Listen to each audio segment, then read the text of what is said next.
Well, here we are. It is Friday, November 25th, 2022, and this is the weekly video. We're going to take a look and see what's been going on over at Live Auctioneers through the global member pages and some updates to the site. A bunch of new catalogs got added this week, a lot going on. As you know, we did a video the other day on the Butler family collection, which is coming up. Part of it, a big, good, nice chunk of it, is coming up for sale at Christie's, and it's absolutely an opportunity to buy some great things from a great collection. We went on a bit about that because it's an important thing and it's an interesting collection. And other news is, let's see here. We've added a bunch of catalogs to the website this week that we're able to get a hold of some files and we could convert them.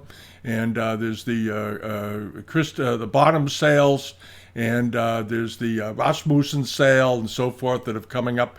But I want to go through and talk a little bit about some results that happened this week on over on the global pages, because so many of you have subscribed. If you haven't yet, it would be wonderful if you did, because you're going to get to see a lot more stuff. And the pages right now are pretty loaded. Things will thin out a little bit in December, but then they'll come right back in January and February. And this is just on one of the pages right now. This is one of the European pages. There is a lot of material on here. This isn't even half the page. And then there's another page of material that's on here that's available right now in the EU. And again, a lot of material and so forth. And then you have the US pages, of course, which have been very full of the last few weeks, thinned out a little bit, and then a bunch of things came back on this week too. One of the things I wanted to mention was that there's a couple of you that made inquiries about the pair of moon flasks that were sold for $6,000 or $7,000 at was it Christie's in London a few weeks ago, and this is coming up in 12 days. This is at Heineman's, a huge pair of Femi-June moon flasks. These are nice. These are big ones, and the estimate is insanely small, but these are very, very nicely decorated, good yellow ground. And I just wanted to point, because a number of you through the inquiry program and through the global member side contacted me and said, what did I think of that pair of moon flasks? And I told everybody I liked them. I thought they were great. And they were only 10 inches tall, and they ended up going for $6,000. These are much larger. These are 21-inch tall vases, came out of a collection in Florida. They're up to just, they don't even have a bid yet at $1,200. They should bring $4,000 to $6,000 very comfortably, but we'll see. But anyway, if you're one of the people out there still looking for a good pair of moon flasks, check these out. They close in 12 days at Heineman's. Okay, now, what else is on here? Let's hop over to the let's see here. The Christie's page is updated. We've got links in there to the three big sales that are coming up over there. So if you go in, you can get there quickly. You don't have to do any filtering. There's some Sotheby's material on there right now still, and the news page has been updated. There's a few good articles in here actually, and some stuff to do with contemporary Chinese art. And that's over in the global section. So those of you that will be in there this weekend, check out the news section. We also added a video. The weekly video is up on the global pages. Trying to think of where the heck I put it. Yeah, let's just go back to it. Should be up there. I want to double check. I shoot my mouth off and it's not actually there. Should be there. And let's see here. Oh, that's the Marco Polo sale. That comes up in about a week, in a few days. There's this week's video. Here it is. And we go over that Rasmussen sale. Some great things in there, some good opportunities for everybody. All right, and one of the pieces that's in it is this, because there's so much interest in transitional wares right now. This is a Rasmussen, a great example with a very, very low estimate, under $2,000 for the estimate. It's ridiculous. And this superb pair of 18th century carved bamboo foulines, and these are good size. These are 6 or 8 inches long each. All right, and then the pair of Chinlung yellow enamel and green enamel ground foliate rim, shape rimmed dishes. Again, these are coming up in a few days at Rasmussen. estimated at $20,000 or $30,000, but they're really, really nice. Okay. Now, one of the things I wanted to dive into this week was the results over at the Coronati sale in Europe, over in Belgium. This was a very good auction. They had a lot of mid-range stuff, a lot of vases and whatnot in there, under $1,000. They had quite a bit of that kind of material, late Qing, early Republic material. But if you dug into the sale at all, and I hope you did, and I hope you sent some bids because you would have had some bargains. I don't know what happened. Time of the year, who knows? Distractions, I don't know. People worried about world events. I don't know what's going on. But at any rate, somebody picked this up. If you're a Japanese buyer, a pair of Kakeiamon decorated open salts, export salts. These were really nice. If they're not made at the Kakeiamon workshops, they're certainly Kakeiamon pattern, Kakeiamon style, beautifully decorated, footed salts. They look nice. I think maybe the feet have had a few repairs to them, but boy, these were nice. And they went for $417 US. This sale just closed yesterday. Closed on Thanksgiving. That may be why the prices were soft, because a lot of Americans are distracted. But if you were in there, this is the kind of sale you go in and leave a pile of bids. Because the pair of salts opened at just 320 euros, closed at 400 euros. A couple of bids and bang. The best idea generally is to take a look at these lots and see what the opening bid is, and then go up a couple of increments above it. Go up 3 increments, 4 increments, make a couple of small bids, and see if you can't get somewhere with it and get a bargain on your hands, get a good deal. This was a fantastic buy. Somebody got an absolutely stupendous buy. This is a Kutani figure. It is. This thing was huge. It was. What was it? It was 74 centimeters, which is around. Okay, I got in trouble a couple of weeks ago doing centimeter conversions. All of you were kind enough to tell me. 60 centimeters is 2 feet, so 2.5 feet tall. Something like that, 2.5 feet tall, 30 inches tall. Nice big figure of an Okimono goddess, the Kenon, but beautifully decorated. Meiji period, looked to be in very nice shape, nice big statue. They didn't do a lot of these. They do turn up periodically, but this was a particularly fine one. And somebody grabbed this for nothing. They are $334. The danger of running auctions on Thanksgiving, that was a fantastic buy. I thought the 400 to 800 euro estimate was low, and it went for under that. And also this really nice Chunshi to Chunzen period Chunhua marked dish, a really nice example, a really, really good looking example. Had a hairline in it, but a very, very popular pattern, beautifully executed, and I went for just $500, which I think is under the money for that. And then the big pair of Kangxi jars with gilded pheasants all over it. These are handsome. And we had talked about them in the preview on the global side. And, they had a 3,000 to 6,000 euro estimate, which I thought was very reasonable, and figured it would probably go through that. These were big. They were 41 centimeters tall, which is, of course, what's that? You're about 18 or so inches in height. They sold for $6,253 plus the premium, so they came in at around, probably close to around $8,000 for the pair. But $4,000 a piece for a big pair of Kangxi jars like this is not a bad deal. I'm assuming they were in pretty good condition.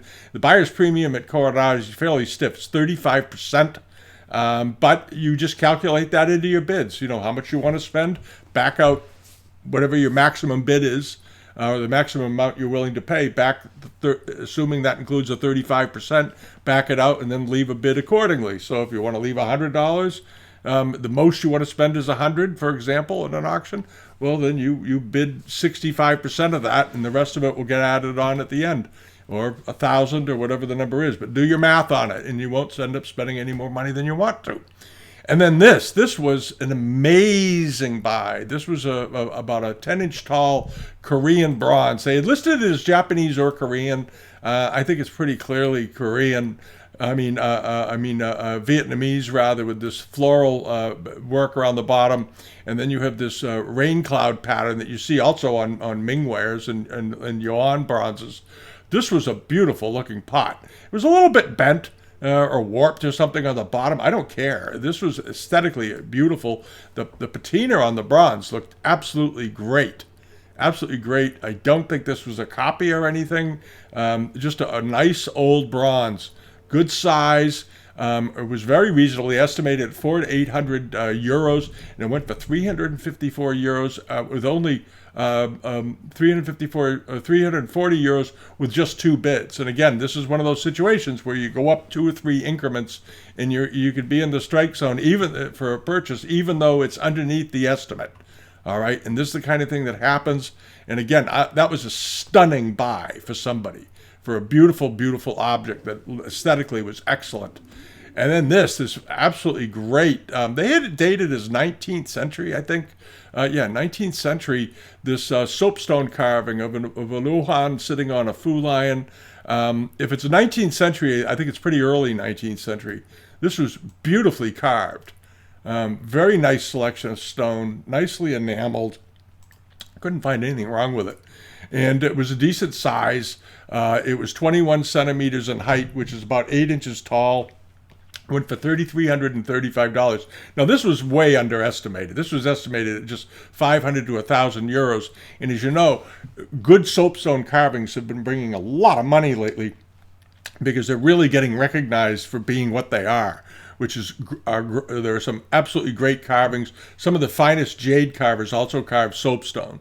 And if you have a highly accomplished jade carver that decides to do a piece of soapstone, it's going to come out spectacularly well. And a lot of jade carvers learn to carve jade by working on soapstone initially. So they worked, before they cut somebody loose on an expensive piece of jade, they would have them carve other things, wood, soapstone, that kind of thing, to get a feel for it. But sometimes these jade masters, these jade carvers that did figural jades in the Ming and Qing dynasty, they would go back once in a while and they'd do some soapstones. And this was a really nice one. And it went for about about $5,000 with the premium. But if you've been following prices of good soapstone lately on with the big auction houses, you'll know that was a pretty good buy. It was a pretty good buy. And then there was this. This was a nice thing. It was a big Coromandel screen, late Qing dynasty, nicely done. I know screens are a nuisance to ship, but if you live over there, the big pieces are an opportunity if you live near the auction house, because everybody else, if you're going to be bidding against on the internet, is thinking about shipping charges. And shipping can be enormous in Europe, as many of you know. So if you're over there, go to the auction, bring a truck or a big car with you, and or find some way to get things transported. You can find some great buys on larger objects. And this was a wonderful screen. Here's a picture of it all opened up. There it is. Nice room divider, floor screen. Went for $3,127. And I think Coromandel screens are among the bargain categories. The true bargain categories left in the Chinese art market, because they bring nowhere near what I feel that they should be bringing. When you look at a giant Kangxi floor screen, that is many folds, 70 something inches tall, make a room out of it. And and those, even the very finest ones, bring $80,000 to $150,000 typically. And I think that for what it is, for what you're looking at, for the amount of work, they're a fantastic buy. All right, and then over to this, get the page to load up. Okay, there we go. Took a second. It was another great buy in this sale. If you're interested in silks. This was a pair of framed silks. They looked to be either late 18th or early 19th century, with deer and peaches. Very nicely done. They were 2 feet wide by a foot and a half tall each, framed, ready to go. Nice looking work. Nice color. I love that soft green. There they are. They're backed with a panel, simply framed. But the pair of them went for 200 euros, which is, we follow silk prices pretty carefully. This was a very good buy, no matter how you look at it, I think, all the way around. All right, and then this, the Kangxi jar, early Kangxi period, with these big lappets running down the side. Nice looking jar, just about 10 inches tall. Ended up going for 1,600 euros. And then lastly was this. This was a fantastic piece of furniture. They called it Chinese or Vietnamese. I think it's pretty clearly Chinese. I mean Vietnamese rather. Judging by the carving and the style, very much in the 19th century flavor. Beautifully done. I loved the arched panels, the arched doors, the way that they worked that in. Spectacular carving. And again, this is one of those things where if you live over there, you live in that part of the world, boy, bring a truck with you and just load this stuff up. This was a great thing for your house, display cabinet for objects, everything, keep your papers in it. You could work from this desk. It's a wonderful thing. It's about 7 feet tall, 6.5, 7 feet tall. Beautiful piece of furniture. Went for $3,127, which I think was an absolute steal. Plus about 5,000 all in. But when you look at the workmanship on it, you couldn't replicate that you couldn't have this made for under probably $30,000 today. Beautiful piece of furniture, absolutely beautiful. And then over on eBay, there were some nice buys too. This little bronze tea caddy, it's a 19th century example. Shao character on the bottom with an inlay, and then these dark areas of inlay around it. This isn't some fancy imperial thing, but a very nice, a very aesthetically pleasing color, shape, nice decoration in it. You can have fun with studying it. You have figures walking through willow trees, all this sort of thing. Had its original cover, which is very unusual for these. Sometimes these are copper clad over pewter as well. And this one went for nothing. $36, 4 bids. This was from a seller in Washington State, in Vashon, Washington. That was a heck of a good buy. And like I said, leave bids. Always leave a bid. Never be afraid to leave a bid.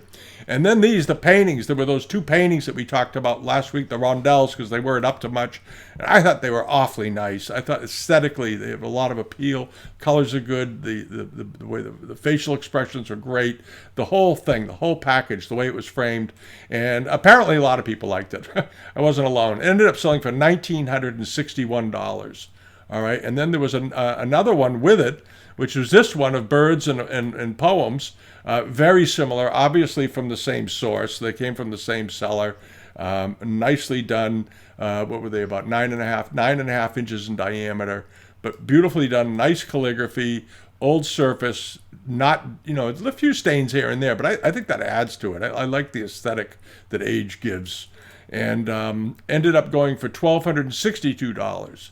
Very, very nice silk. Beautiful. And then I talked about this last week. I thought this was potentially one of the bargains of the week, and it turned out to be one. And I don't know why. The shipping was peanuts, $30 expedited shipping from San Francisco to Boston. I don't know how he could do that, but that was what he posted.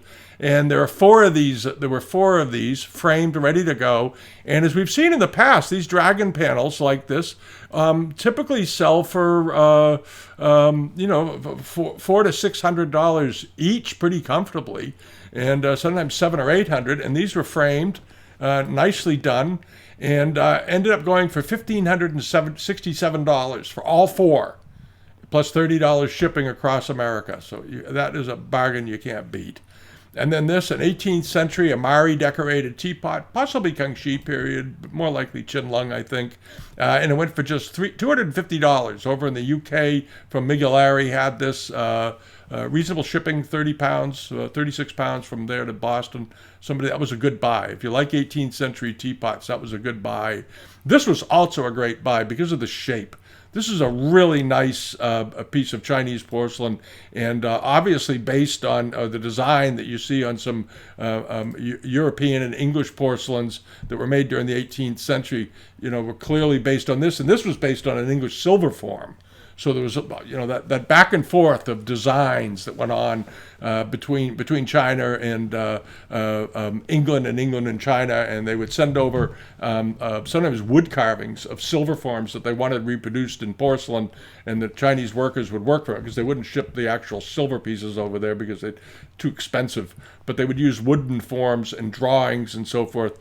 And this was a form that was originally with this shape handle and that type of spout, and the form English silver, made in porcelain in China, and then also very often made in porcelain in England as well once they got the hang of it. So it's a good study piece and an interesting way to learn about the exchanges of taste and trade between the two cultures.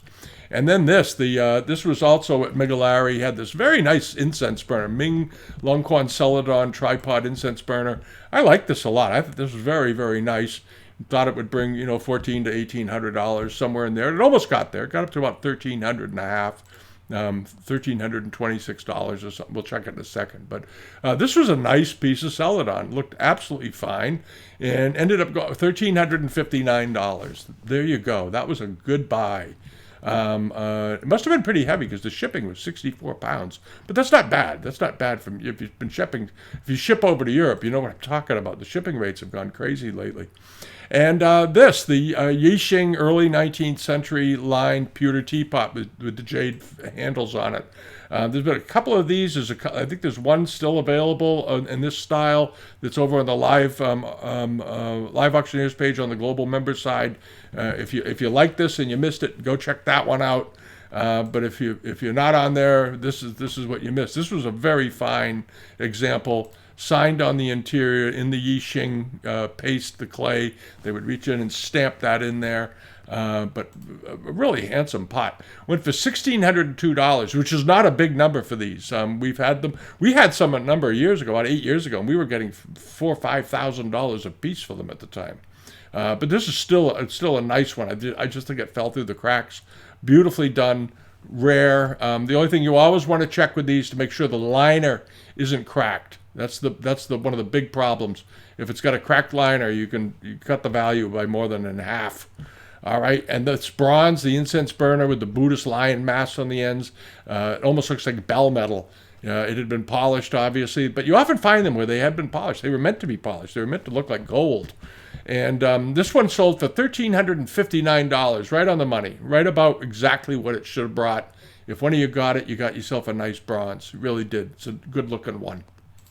And then over here to this, the hot water dish, 18th century hot water dish with a plain interior, but an unusual form. And there's the back of it. All right, and sometimes they would fit these into stands, and that's why there's this area here, so it's supported on a table. There it goes. Sometimes they put them in silver stands to use at the table, keep the food warm.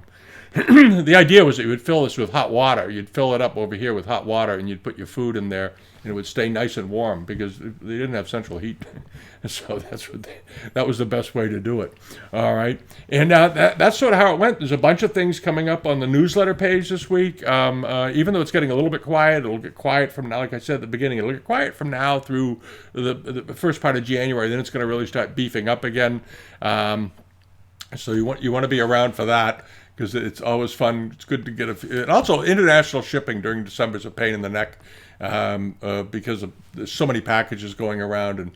And we actually, when we were doing a lot on eBay, we didn't sell anything in the month of December just because of shipping delays. We didn't want people worrying because their package has been en route for 4 weeks to China, 5 weeks to China. And it's just because the system gets all clogged up. Everything ends up getting delivered, but you end up babysitting worried buyers, which is understandable. The people worry, and even shipping within the U.S. can be very slow at that time, and very slow going into Europe, England, France, with their mail systems. It can get really bogged down. So you want to keep that in mind. But that's where it is.